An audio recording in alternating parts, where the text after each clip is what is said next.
माँ, ओ माँ, कहाँ चली गई आप? दिखाई नहीं दे रही। सोनाली कॉलेज से आते ही अपनी माँ को ढूंढ रही थी कि तभी अंदर से उसकी भाभी रवीना निकल कर आई और बोली, क्या हो गया? क्यों चिल्ला रही हो इतना? भाभी, माँ कहाँ चली गई? कहीं दिखाई नहीं दे रही। अरे मुझे क्या पता तुम्हारी माँ का, तुम जानो। मैं कोई चौकीदार नहीं हूँ इस घर की जो सबको देखती रहूं। और हाँ, तुम्हारी माँ के बर्तन पड़े हैं सिंक में, वह साफ कर दे। खाना खाकर ऐसे छोड़ देती है जैसे किसी भिखारी ने छोड़े हो। यह भी नहीं कि अपने बर्तन को खुद साफ कर लूं, कहकर रवीना नहाने के लिए चली गई।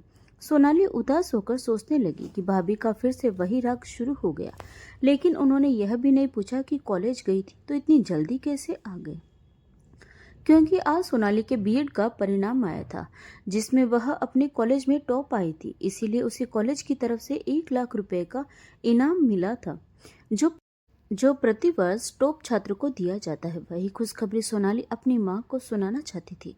सुनाना तो वह अपनी भाभी को भी चाहती थी, लेकिन उसकी भाभी को उसकी पढ़ाई से कोई मतलब नहीं था, क्योंकि वह खुद कम पढ़ी लिखी थी। इसीलिए वह अपनी ननद सोनाली की पढ़ाई से बहुत जलती थी। सोनाली अभी 22 साल की ही हुई थी कि उसकी भाभी रवीना अपने पति के कान भरने लगी कि हमें अब सोनाली के हाथ पीले कर देने चाहिए, क्योंकि लड़कियां जैसे जैसे बड़ी होती है कुछ न कुछ गलत सोचने लगती है। इसीलिए अगर हमें बदनामी से बचना है तो सोनाली की शादी हमें जल्द से जल्द कर देनी चाहिए, क्योंकि उसकी भाभी नहीं चाहती थी कि सोनाली भविष्य में कभी उनसे बेहतर जिंदगी जिए। वह तो बस यही चाहती थी कि सोनाली हमेशा गरीब भिखारी की तरह जीवन जिए, हमेशा दूसरों के टुकड़ों पर पले। जबकि सोनाली सोचती थी कि वह पढ़ लिख कर स्वयं के पैरों पर खड़ी हो जाए, स्वाभिमान की रोटी खाए और उसे दूसरों के सामने हाथ न फैलाने पड़े। तभी सोनाली के भाई ने एक दिन अपनी माँ कावेरी जी से कहा, माँ, अब सोनाली की पढ़ाई भी पूरी हो गई है। जवान लड़की को और कितने दिनों तक घर में बैठा कर रखेंगे? कभी कोई ऊंच नीच हो गई तो उसका जिम्मेदार कौन होगा? इसीलिए मेरी बात मानो, अब हमें सोनाली की शादी कर देते हैं। तुम्हारी बहू रवीना ने एक लड़का देख रखा है। वह भले ही कम पढ़ा लिखा है, पर दहेज में उन्हें कुछ भी नहीं चाहिए। और आप तो जानते ही हैं कि अगर हम कहीं दूसरी जगह शादी करेंगे तो लड़के वाले दहेज में मोटी रकम मांगेंगे और हम तो इतना दे भी नहीं पाएंगे। इसीलिए मेरी बात मानो और जितनी जल्दी हो सके सोनाली को शादी के लिए मना लो, कहकर राजेश अपनी माँ की बात सुने बिना ही वहां से चला गया।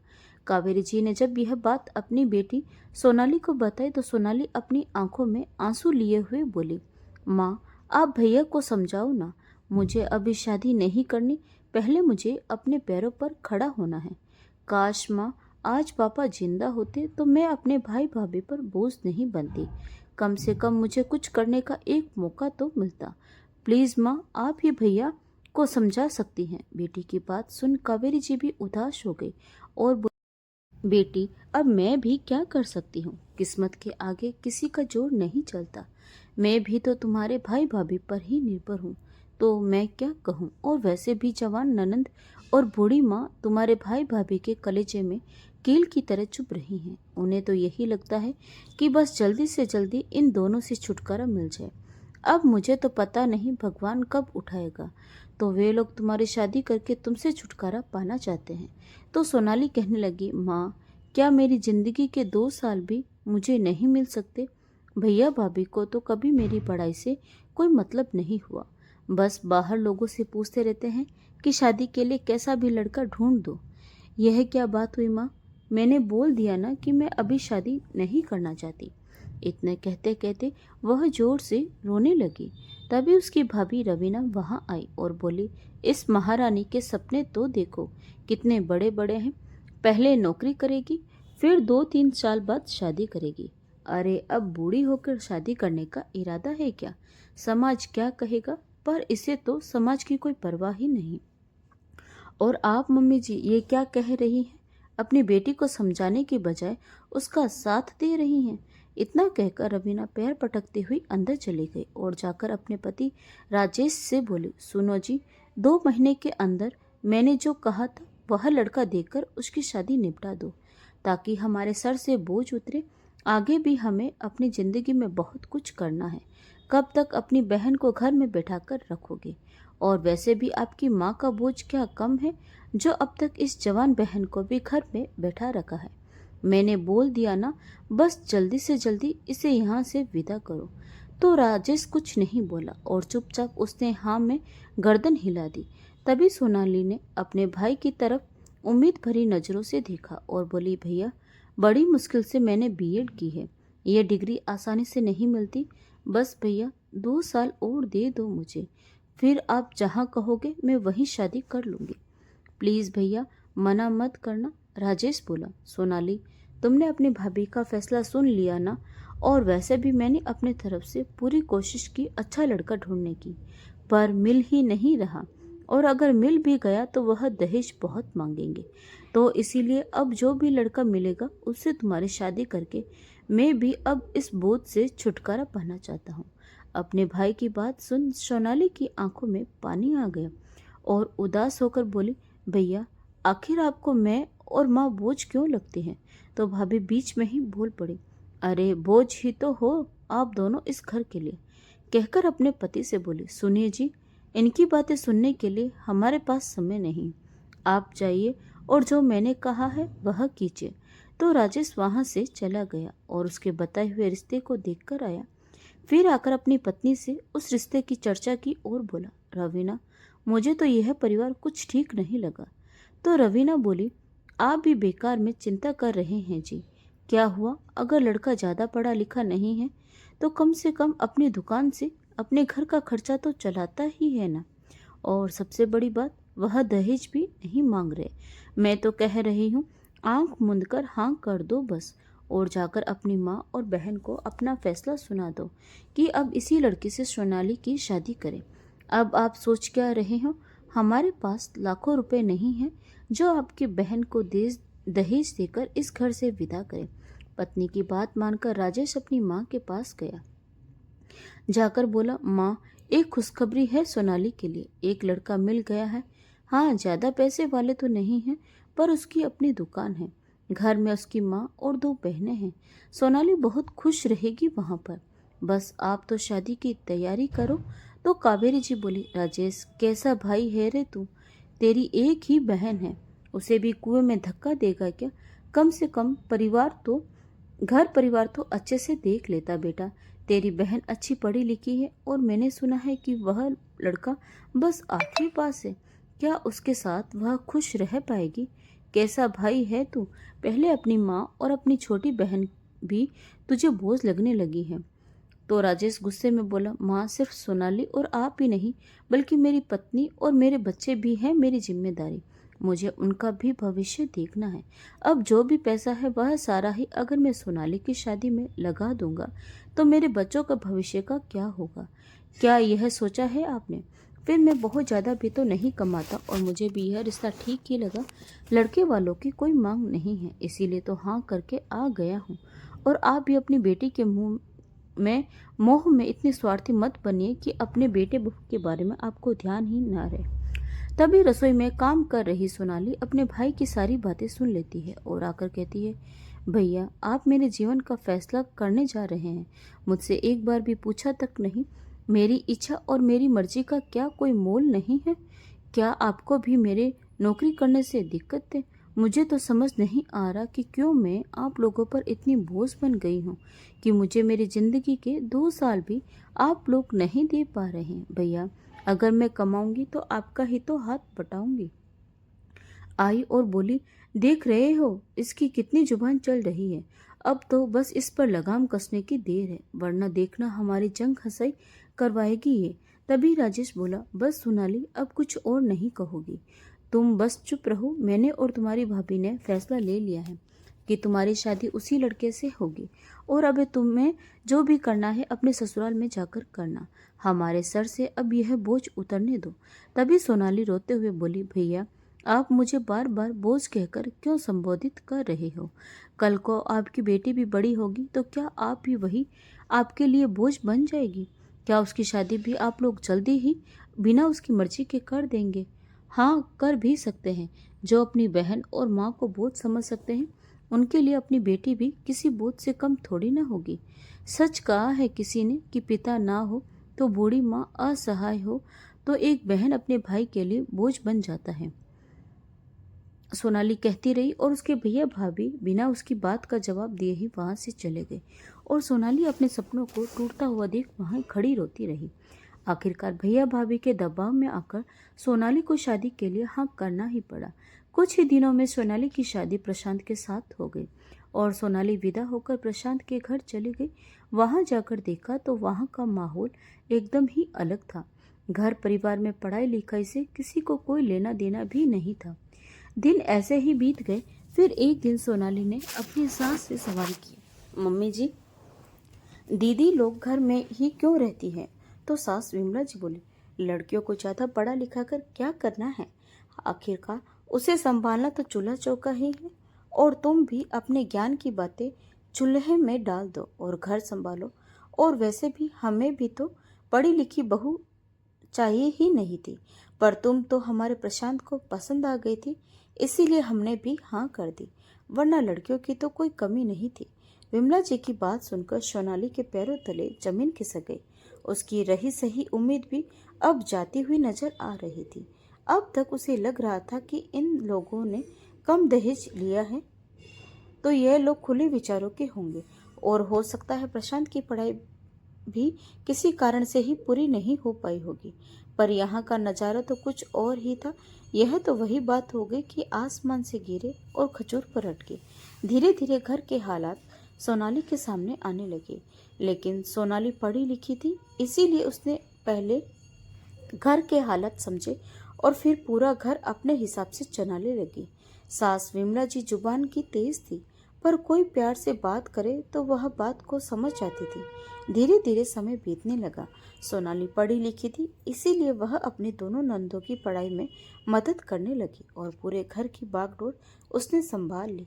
पति से भी कभी कोई शिकायत नहीं करती थी कि शादी के बाद तुम मुझे कहीं घुमाने नहीं लेकर गए या मुझे कुछ लाकर नहीं दिया।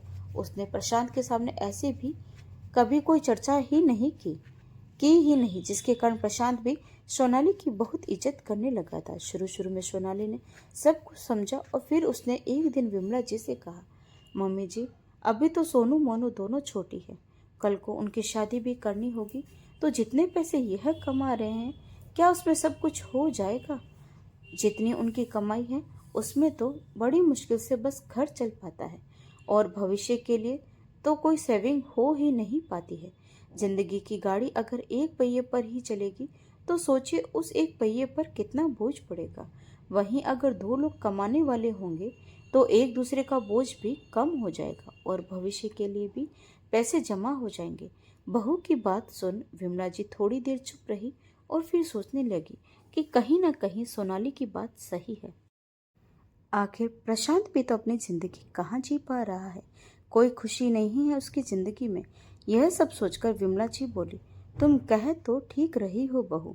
अब देखो ना, जब से प्रशांत के पिताजी गए हैं तब से दोनों बहनों की और मेरी जिम्मेदारी इस बेचारे के कंधे पर आ गई है। अब कोई दूसरा बेटा भी तो नहीं है जो हमारा सहारा बनता और दोनों भाइयों को मिलकर घर चलाने में भी आसानी हो जाती। लेकिन फिर भी बेचारा अकेला ही सब कुछ संभाल रहा है। कहते कहते विमला जी की आंखें भर आई तो सोनाली बोली, मम्मी जी, जरूरी थोड़ी ना है कि दूसरा बेटा हो तभी अपने भाई की मदद करे। और कहाँ लिखा है कि बेटा ही घर चलाता है? बेटी और बहू भी तो घर चला सकती है ना।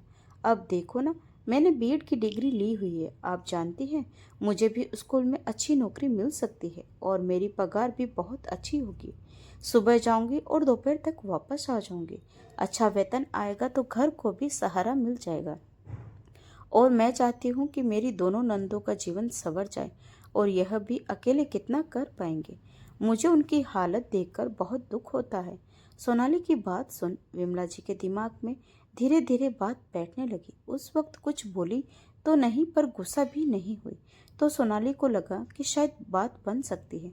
अगले दिन जब विमला जी की दोनों बेटी स्कूल जा रही थी तब विमला जी की नज़र उनके जूतों पर पड़ी जो फट चुके थे। तो विमला जी ने कहा, सोनू मोनू, तुम दोनों ने बताया क्यों नहीं कि तुम्हारे जूते फट चुके हैं? तुम्हारे भैया नया ला देते। तो मोनू बोली, माँ, हमने भैया को बताया था तो वह बोले अभी इन्हीं से काम चला लो, अगले महीने थोड़े पैसे आ जाएंगे तो दिलवा देंगे। फिर सोनू बोली, माँ भैया हमेशा ऐसा ही करते हैं, हर ज़रूरत को अगले महीने पर टाल देते हैं। क्या उनके पास इतने भी पैसे नहीं होते हैं? इतना कहकर दोनों बहनें उदास होकर स्कूल चली गई। दोनों बेटियों का उदास चेहरा देखकर विमला जी गंभीर हो गई और सोनाली के प्रस्ताव पर कुछ सोचने लगी।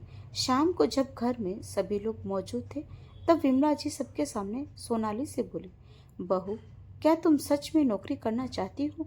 अगर तुम खुद नौकरी करना चाहती हो तो मुझे कोई एतराज नहीं है, और वैसे भी घर संभालने में तो मैं भी तुम्हारी मदद कर दूंगी। जीवन की गाड़ी सही चलने लगेगी तो कम से कम प्रशांत का थोड़ा तो बोझ कम होगा। विमला जी की बात सुनकर सोनाली बहुत खुश हो गई और उन्हें गले से लगा लिया और अगले ही दिन उनका आशीर्वाद लेकर अपने दस्तावेज लेने के लिए अपने मायके चली गई। इतने दिनों के बाद सोनाली मायके आई थी, लेकिन फिर भी उसकी भाभी के चेहरे पर जरा सी भी खुशी नहीं थी।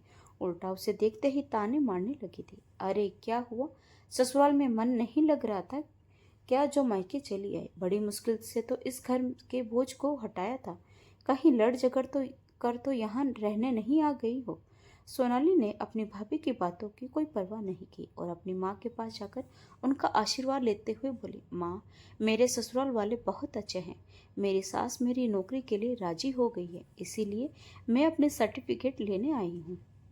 कावेरी जी बोली, मुझे बहुत खुशी हुई बेटी कि तुम्हारे जीवन की गाड़ी सही रास्ते पर चल पड़ी है।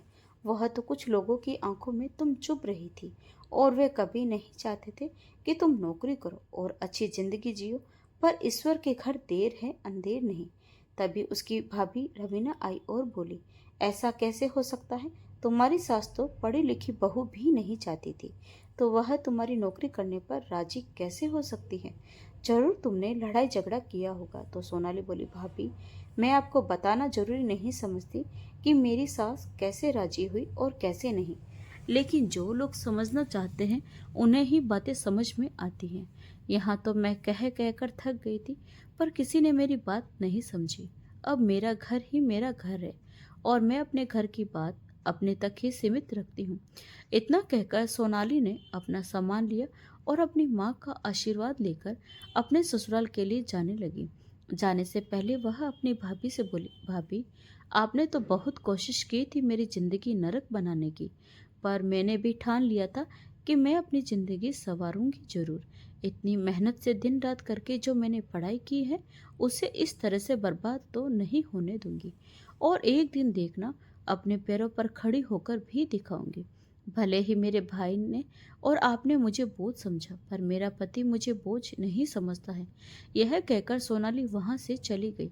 कुछ दिनों की मेहनत और इंटरव्यू के बाद सोनाली को एक अच्छी स्कूल में टीचर की नौकरी मिल गई। सोनाली भी अच्छा खासा कमाने लगी तो घर की स्थिति भी सुधरने लगी और घर वालों की जरूरतें भी पूरी होने लगी। समय बीता, सोनाली को एक बेटा हुआ तो घर में और ज्यादा खुशी आ गई। लेकिन कुछ ही समय बाद सोनाली के मायके से एक खबर आई कि उसकी माँ कावेरी जी नहीं रही। सोनाली यह खबर सुनते ही अंदर तक हिल गई और तुरंत अपने मायके चली गई। उसने बेटी होने का पूरा फर्ज निभाया और भाई के कंधे से कंधा मिलाकर अपनी माँ का अंतिम क्रियाक्रम किया। माँ को गए हुए 3 ही दिन हुए थे कि भाई राजेश किसी काम से बाहर गया था। रास्ते में उसका एक्सीडेंट हो गया। सोनाली को खबर मिलते ही वह तुरंत अपने भाई के पास पहुंची और उसे ले जाकर अस्पताल में भर्ती करवाया, क्योंकि उसकी हालत बहुत गंभीर थी। एक पैर टूट जाने की वजह से अब उसकी नौकरी भी चली गई थी। खैर थोड़े दिन सोनाली अपने मायके में ही रही कि भाभी को तकलीफ ना हो, लेकिन मायके कितने दिन रुकती, ससुराल तो जाना ही था।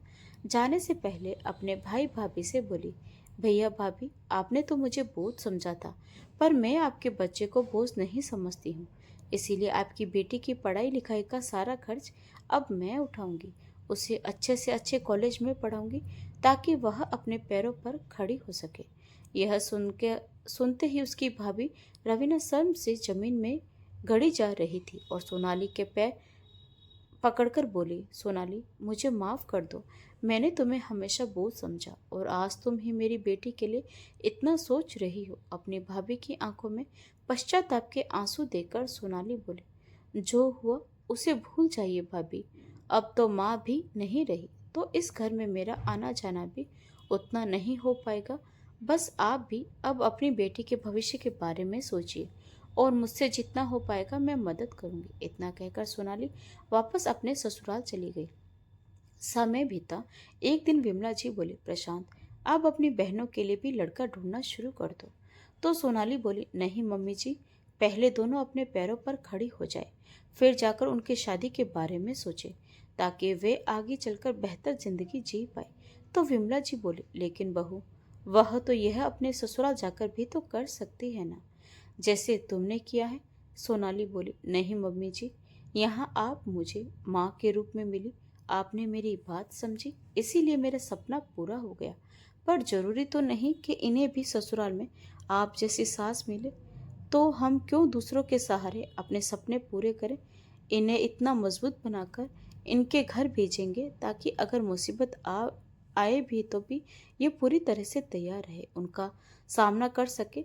जो दुख और ताने मैंने सहे हैं वह मैं अपनी नंदों को कभी नहीं सहने दूंगी। इतना कहते कहते सोनाली की आंखें भर आई। तो प्रशांत सोनाली के कंधे पर अपना हाथ रखते हुए बोला, सोनाली मैं जानता हूँ तुम भाभी नहीं बल्कि उनकी बड़ी बहन बनकर सोच रही हो। मुझे तुम पर गर्व है कि तुम मेरे जीवन में आई। तुम ना होती तो मेरे घर की स्थिति क्या से क्या हो जाती और ऐसी जिंदगी की तो हम लोग कल्पना भी नहीं कर सकते थे। हमें तो सपने देखना भी तुमने सिखाया है। तभी विमला जी भी आगे बढ़कर बोली, चलो ठीक है बहू, अब जैसा तुम और प्रशांत चाहो वैसा ही होगा, क्योंकि अब जब तुमने अपनी दोनों नंदों को अपनी बहनें मान ही लिया है तो तुम इनका भला ही सोचोगी। सोनाली ने अपनी नंदों के साथ साथ अपनी भतीजी की भी जिंदगी संवारी। आज उसने एक अच्छी बुआ जी, अच्छी भाभी होने के साथ साथ एक जिम्मेदार पत्नी होने का भी फर्ज निभाया और समाज को एक नया संदेश दिया कि माँ और बहनें किसी पर बोझ नहीं होती। दोस्तों, क्या सच में बेटियां या बहनें अपने पिता के न होने पर भाई भाभी पर बोझ बन जाती हैं? क्या उनका मायके में कोई अधिकार नहीं? अपनी राय कमेंट बॉक्स में जरूर दें। और अगर कहानी अच्छी लगी हो तो प्लीज़ वीडियो को लाइक, शेयर, सब्सक्राइब और हाइप जरूर करें। तो मिलते हैं एक नई कहानी के साथ। तब तक के लिए धन्यवाद।